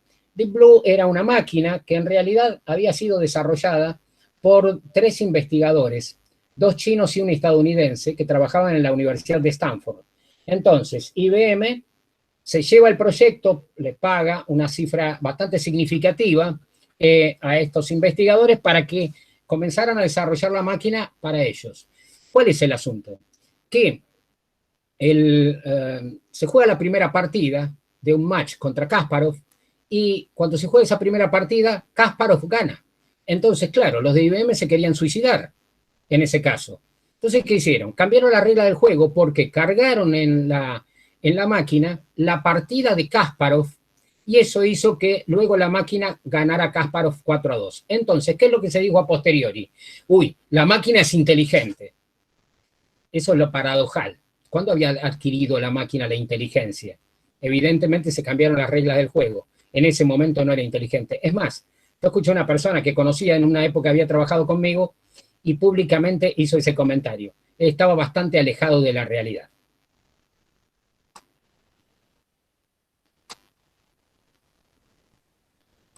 Bien, voy a saltear. Bueno, de estas cosas hablé de casi todas, digamos, por lo tanto salteo porque me quedan 10, ¿no? Correcto. Bien. 10 minutos, Jorge, sí, muchas gracias. Acá, solamente esto como muestra, uso esta porque me gusta lo que dice. Dice, inteligencia artificial, sistemas inteligentes, procesamiento simbólico al centro. Por el otro lado tenemos búsqueda, representación de conocimiento, inferencia, reconocimiento de patrones. Esas son técnicas, básicamente. Áreas de aplicación es otra cosa. Entonces, áreas de aplicación, la robótica. Hay quienes confunden hoy en día la robótica con la inteligencia artificial y no sé por qué están diciendo continuamente eso. No tiene absolutamente que ver. Una cosa es robótica, otra cosa es inteligencia artificial. Sin embargo, en la década del 60 se implementa la cátedra de robótica, que en realidad en ese momento se llamaba cibernética, y se daba algo de inteligencia artificial, algo de robótica, en la Facultad de Ciencias Exactas de la UBA. Estoy hablando de mediados de los 60. Después se discontinuó, de alguna manera. Por el otro lado, fíjense que hay Intelligent Agents, es decir, reconocimiento del habla, programación automática, aprendizaje, sistemas expertos, adquisición de conocimiento. Sin embargo, los 4 pilares fundamentales de la inteligencia artificial residen ¿en qué? Primero, en cómo es el conocimiento. Por lo tanto, tiene que ver mucho la lógica y el sentido común. Yo siempre insisto con esto. El sentido común no es el más común de los sentidos, sin embargo. Pero ¿qué pasa? En el año 1988, la Universidad de Northwestern empieza a desarrollar un modelo. ¿Por qué? Porque ¿qué es lo que quería? Quería tratar de implementar el razonamiento en base al sentido común. Entonces, lo primero que hace es un desarrollo de un lenguaje. Aclaro, apostaron a este modelo todas las que hoy son grandes. Sin embargo, lo curioso del caso es que cuando se empieza a trabajar con la idea del razonamiento en base al sentido común, el tema es ese, ¿qué es el sentido común? Entonces, se trata de establecer distintos grupos trabajando en distintas áreas para concatenar conocimiento de distinta naturaleza que tuviera que ver un poco con esta idea. ¿Qué ocurre? Cuando se somete, primero se hace un lenguaje llamado Cycle, que lo asocian a los rayos de la rueda de la bicicleta, porque de alguna manera este era el sistema que se iba a tratar de tener. Entonces, ¿qué pasa? Cuando se plantea ese modelo, el conocimiento que se va generando es en base al sentido común. Muy bien, ¿qué pasa? Se somete a una prueba al sistema y el conocimiento que se calculaba que tenía que ser para un adulto de 40 años, de una mediana inteligencia hacia arriba, tenía el conocimiento de una criatura de 4 años. Entonces, ¿qué pasa? Se empieza a dotar de más conocimiento. Y, así como hablé de reglas, se trata de implementar cerca de 100.000 reglas. Arbitrario, ¿por qué? Ahora se van a dar cuenta por qué arbitrario. En un momento, al sistema se lo dota de, digamos, de distintas pruebas y se le da distintas palabras para que relacione. Entonces, yo siempre cito dos que son bien significativas. Primero, se le dice padre, y el sistema concluye ser despótico, tirano, un poquito violento. Luego se le pone al sistema la palabra gobernante, y el sistema concluye animal existente en algunas regiones. Entonces, ¿qué pasa? Es paradójico. ¿Por qué? Porque el tema es que quizás había una preeminencia muy fuerte del campo animal por sobre el resto de las disciplinas. Quizás. ¿Qué ocurre? Gracias a Dios ese proyecto nunca prosperó, porque el objetivo era, hacia el año 2000, por suerte pasaron 20 años, dotar a cada uno de los computadores que comprara la gente de un chip en base a razonamiento del sentido común. Ese era el sentido común que estaban aplicando. Entonces, por un lado, lógica y sentido común. Por el otro lado, adquisición de conocimiento. Es decir, ¿cómo hago para adquirir? Por el otro lado, representación. Y por el otro lado, la cuarta componente, la implementación. Se sobreentiende. 4 pilares de la inteligencia artificial.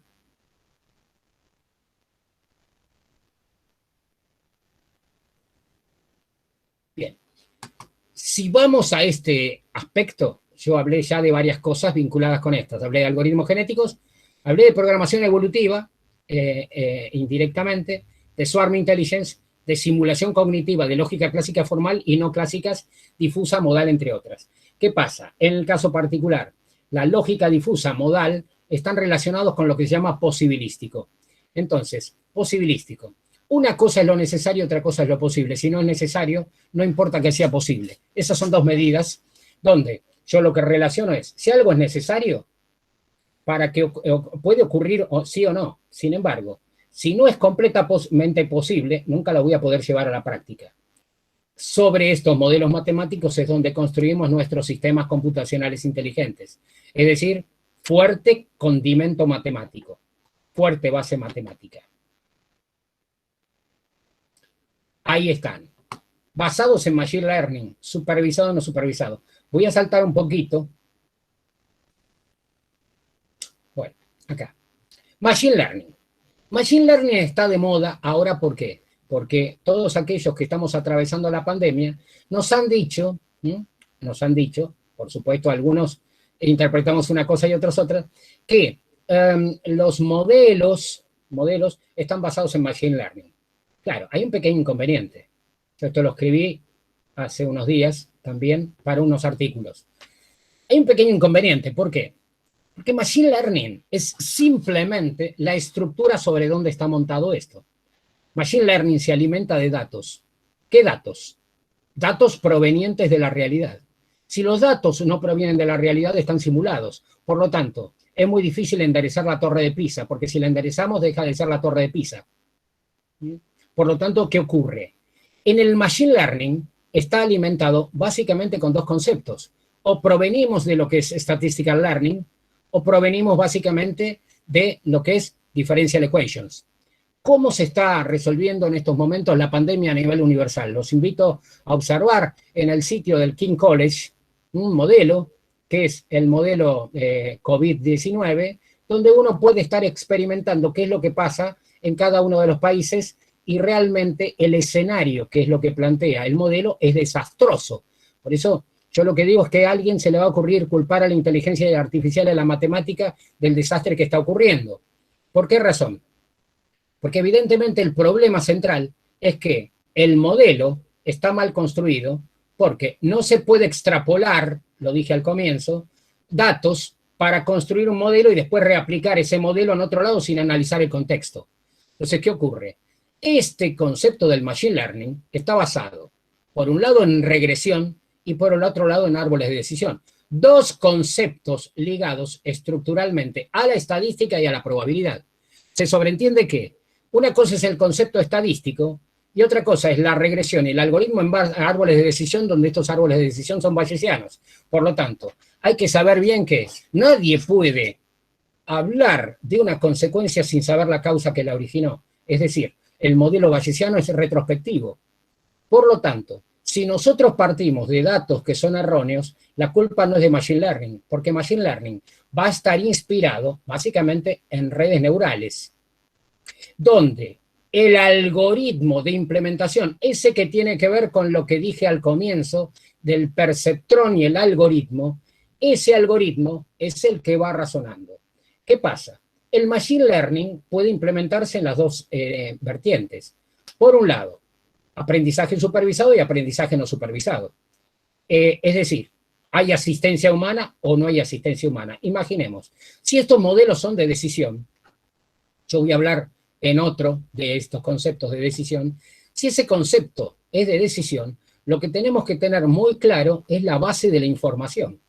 Porque si la base de la información es incierta, imprecisa, y ni decir si es ignorancia pura, el resultado es catastrófico. Como me quedan 2 minutos, voy a pegar un salto.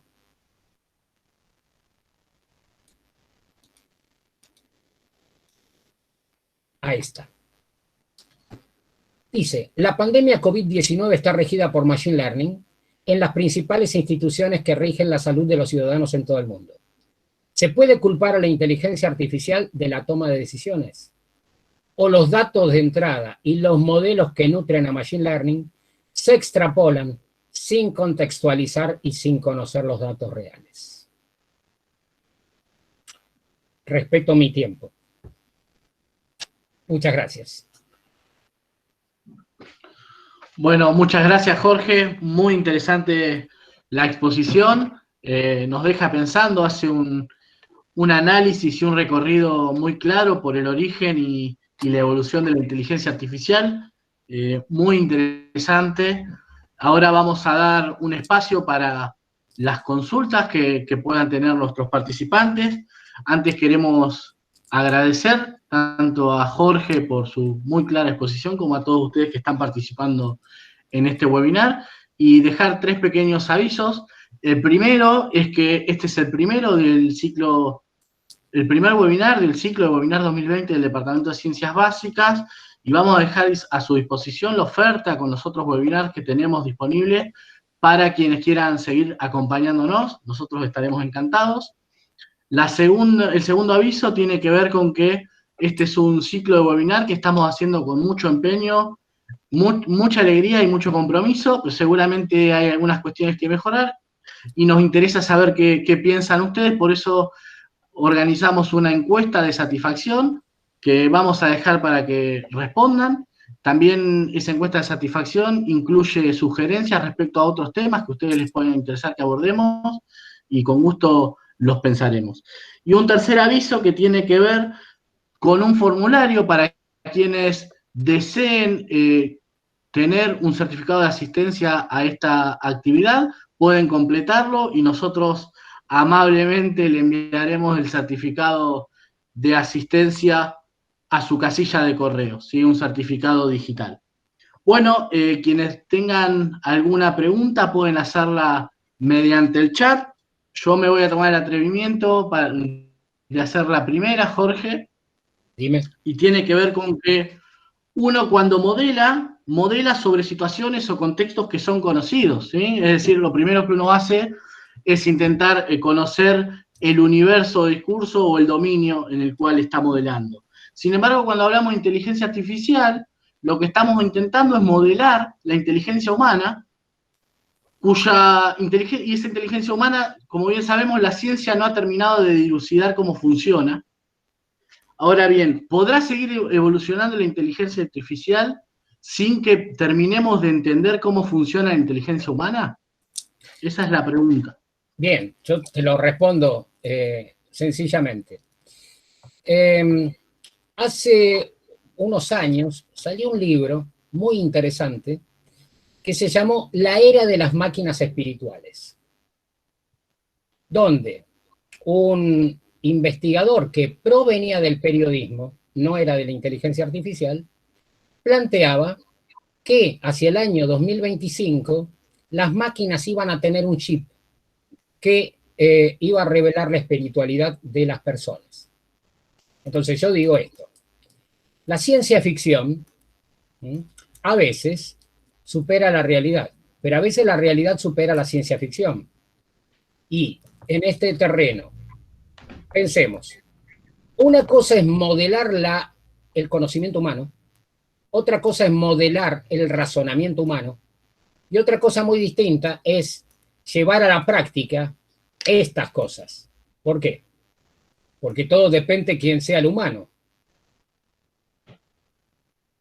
Entonces, cuando nosotros decimos inteligencia humana, nos referimos a algo que pensamos cercano a la inteligencia humana, pero acá estamos focalizando, no podemos pensar en un pandemonium, ni tampoco en HAL 9000. ¿Por qué? HAL 9000, evidentemente, pensaba de una forma que no necesariamente es lo cercano al momento. Entonces, ¿por qué planteo esto como paradojas? Porque nosotros tenemos que pensar lo siguiente: ¿reproducir la inteligencia humana o reproducir el conocimiento humano? Son dos cosas totalmente distintas. Totalmente distintas. Si alguien no sabe cómo enseñar, muy poco sentido tiene qué conocimiento yo voy a transmitir. ¿Por qué? Porque el medio es lo de menos. Lo importante es el contenido. Entonces, yo creo que en la condición actual no podría haber un sistema autónomo por completo. Y vamos a caer en un terreno que en el año 2015 un grupo de investigadores encabezados por Stephen Hawking planteó lo que yo llamaría el punto de singularidad. ¿De acuerdo? ¿Qué es? El mismo concepto que entra en la matemática, donde tengo agujeritos que no me permiten encontrar una ciencia sólida, lo tengo en la inteligencia. ¿Por qué? Porque si yo doto a una máquina de inteligencia en forma total y abierta, corro el riesgo que a nosotros nos desenchufen. Entonces, esa paradoja se ve desde la escritura se ve desde la escritura del primer libro, digamos, no el primer libro, sino varios libros de ciencia ficción, cuando plantean ese tipo de paradoja. Entonces, yo siempre me remito a 2 o 3 libros de cabecera. Uno es Aldous Huxley, Un Mundo Feliz. Y, por supuesto, acá entra en el terreno la Matrix como paradoja. Entonces, creo, en general, que es muy difícil plantear que haya una inteligencia absoluta desde el punto de vista artificial. ¿Por qué? Porque nosotros tenemos algo que nos distingue, el talento. Y eso no va a ser fácil llevarlo a la práctica. Te podría seguir contestando por más tiempo, pero si no, nadie puede preguntar. Clarísimo. Clarísimo, Jorge. Muchas gracias por su respuesta. No sé si hay alguna pregunta en el auditorio. Pueden hacerla en el chat ahora, que Jorge amablemente va a contestar. Nos quedan unos 10 minutos todavía.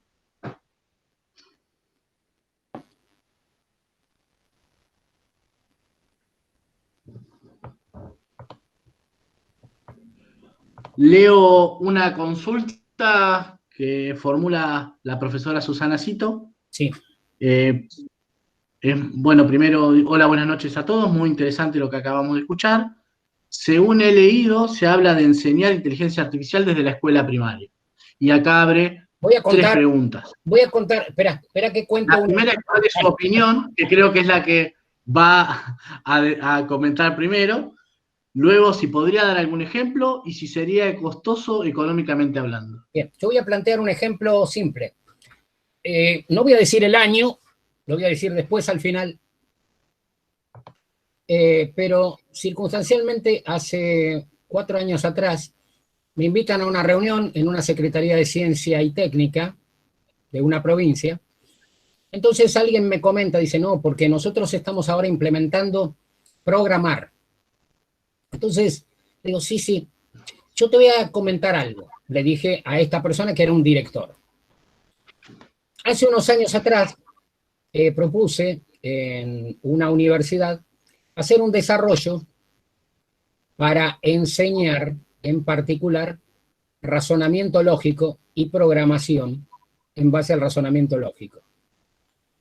Y yo tomé en particular esta idea. Eran cursos extracurriculares fuera del rango de la edad natural en la universidad. Yo tuve 2 cursos en particular. Mis alumnos tenían de 7 a 9 años. ¿Qué les di? Diagramación lógica y Basic. Entonces, justo fue una persona, un invitado del MIT, y me dijo, hay que tener cuidado. ¿No? Entonces yo le expliqué cómo estaba dando, y dice, bueno, eso es diferente, porque nosotros tenemos una ventaja y una desventaja con respecto a ustedes. La ventaja es la tecnología y la desventaja es la tecnología. Entonces me contó un episodio de lo ocurrido en un experimento que habían hecho en la UCLA, donde a chicos de 8 a 10 años le habían dado para que a través de un software dibujaran figuras geométricas. 600 chicos hicieron las figuras geométricas. Acto seguido, le dieron lápiz y papel, y de los 600, solo 2 hicieron las figuras geométricas. Entonces, una cosa es la técnica y otra cosa es el conocimiento. Y planteo esto porque, ¿en qué año hice este experimento?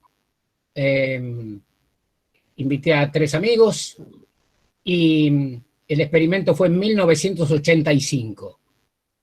Hace 35 años. Y después hice un experimento para enseñar a chicos de 7 años inteligencia artificial. A partir de la resolución de problemas y a través de rompecabezas fundamentales para este concepto, fundamentales, laberintos, porque a partir de ahí se desarrolla el concepto de la heurística. A partir de chicos. Es decir, juegos de ajedrez, juegos pensantes que permitan hacer la construcción del proceso de búsqueda. El aprendizaje en ese terreno se genera a partir de la búsqueda. Por eso es tan importante la heurística. Entonces, ¿yo lo haría? Por supuesto que sí. Creo que hay que hacerlo. Claro, hay que cambiar un poco la formación básica en estos momentos para poder llegar a ese nivel. Y si no se empieza, después resulta más complicado. ¿Te respondí? Perfecto, Jorge. Sí, tengo al menos 4 consultas más. Sí, decime. La primera es de Santiago Doyle. La intervención dice, bueno, muchas gracias por la charla, Jorge. Quisiera saber su opinión acerca del desarrollo y aplicación de redes neuronales profundas en los últimos años. Bueno, precisamente lo que dije recién. Digamos, todo lo que es el deep learning, fundamentalmente, está más asociado a las multicapas de redes neuronales que están ejecutando básicamente los grandes popes de la tecnología. En particular, que tenemos nosotros de por medio acá, Microsoft, o, por ejemplo, podríamos decir Amazon. El tema está en que, insisto, todo depende del diseño del algoritmo. ¿Por qué? Porque obviamente todo algoritmo necesita datos. Entonces, en particular, si trabajamos en Big Data, una cosa es tener los datos y otra cosa muy distinta es poder implementar un algoritmo. Porque de hecho, podemos llegar a caer a situaciones que son bastante raras. Por ejemplo, voy a dar un ejemplo concreto. bien de mercado. Alguien va al supermercado y compra para él distintos tipos de productos. Resulta ser que el sistema le sugiere nuevamente, en base a la compra, un patrón, entre comillas, que sale por semejanza a, sin haberle preguntado jamás a él nada. Entonces, ¿qué pasa? En ese terreno, yo he visto casos donde el supermercado, ¿qué es lo que hace? Pone una mostaza al lado de alimento para perros. ¿Para qué? Para que la gente que tiene perro también lleve mostaza, porque anteriormente quien tenía perros había comprado mostaza. Eso es un parámetro estadístico, ahí no hay aprendizaje, ahí hay experiencia exclusivamente. Por eso yo critico fuertemente la construcción de los algoritmos. El algoritmo puede ser perfecto, el problema es la carga de los datos. De hecho, nosotros tenemos abundancia de datos, pero muy poco conocimiento para el uso de esos mismos datos. Gracias, Jorge. Paso a leer la siguiente pregunta, que entiendo se desprende de la consulta que hice yo. Alicia Amanda Cáceres dice, ¿el conocimiento y la inteligencia humana no van de la mano, profesor? Sí, a ver, el conocimiento y la inteligencia humana sí van de la mano, pero eso, el desarrollo de la inteligencia humana genera conocimiento. Nadie nace sabiendo, pero mínimamente hay un conocimiento inicial. Eso es lo que para nosotros sería una premisa desde el punto de vista lógico. Hay una premisa, luego tengo un disparador. El disparador es el razonamiento. A ver, para entenderlo de esta forma, a nosotros durante años de primaria nos enseñan a pensar. La universidad y secundaria. La universidad nos formaliza el conocimiento a través del razonamiento. Entonces, yo podría decir claramente que el pensamiento son las vías del tren, el razonamiento es el tren, pero que la locomotora. Sin locomotora no tiene mucho sentido ese trayecto. Por lo tanto, ¿qué pasa? Hay conocimiento y conocimiento. Conocimiento público.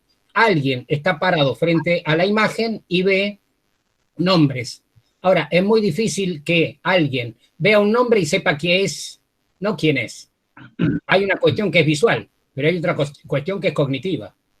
Entonces, el conocimiento se hace con el uso. ¿Por qué? Porque el aprendizaje no es instantáneo, no es como el café. El aprendizaje de mínima requiere un cierto proceso.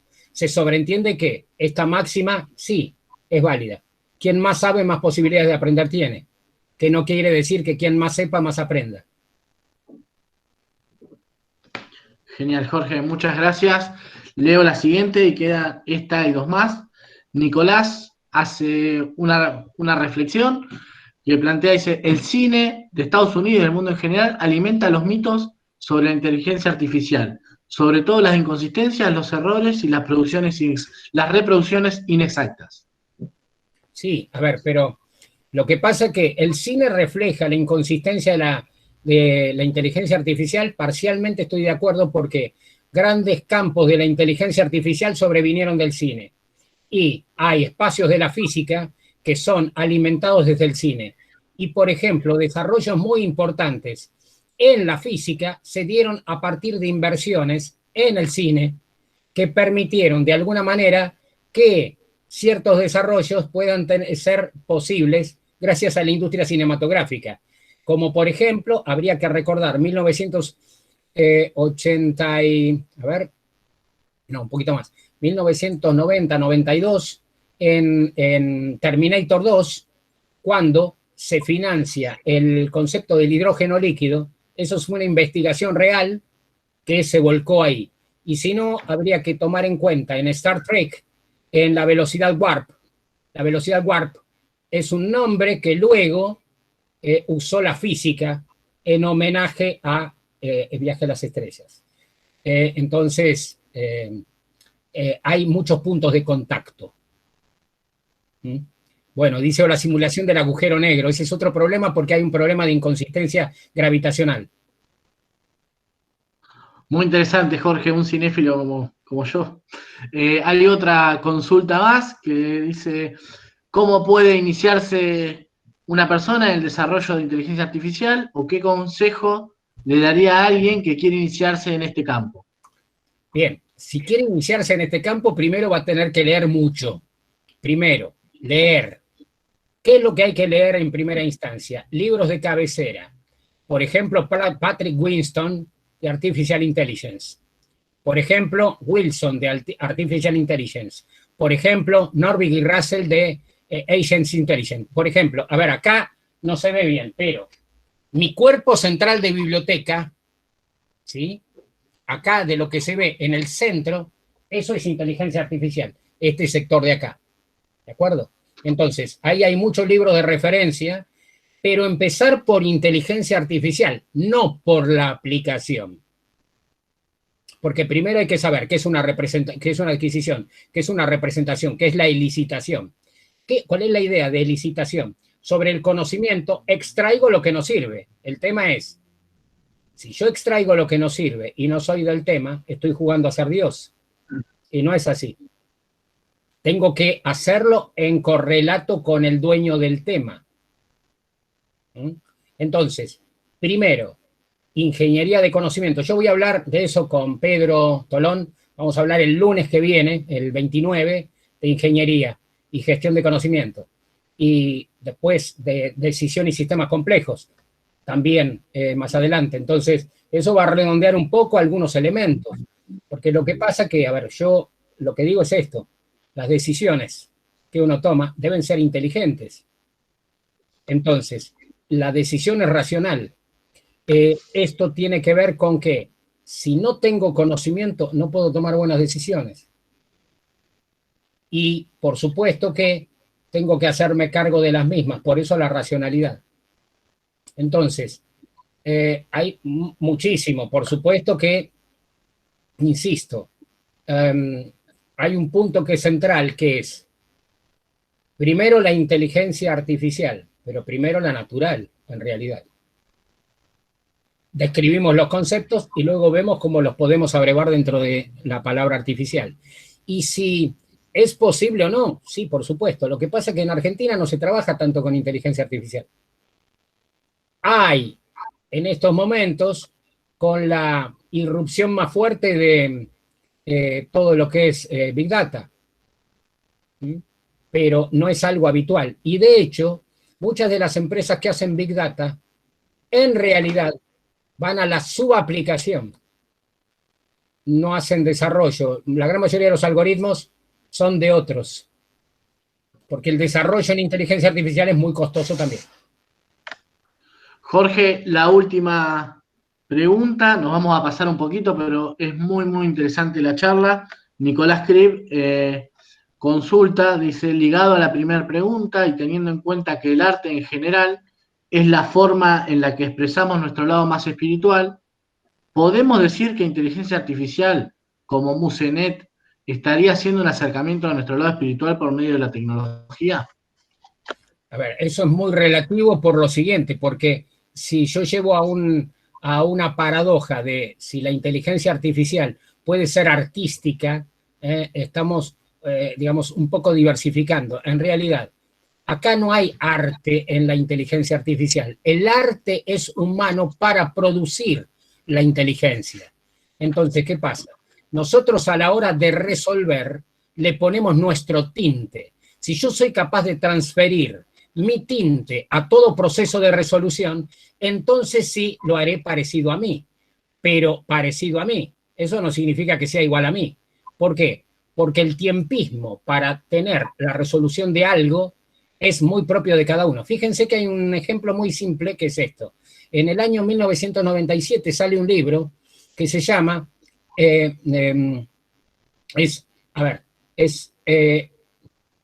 básicamente el concepto de la inteligencia emotiva llevado al plano de la artificialidad.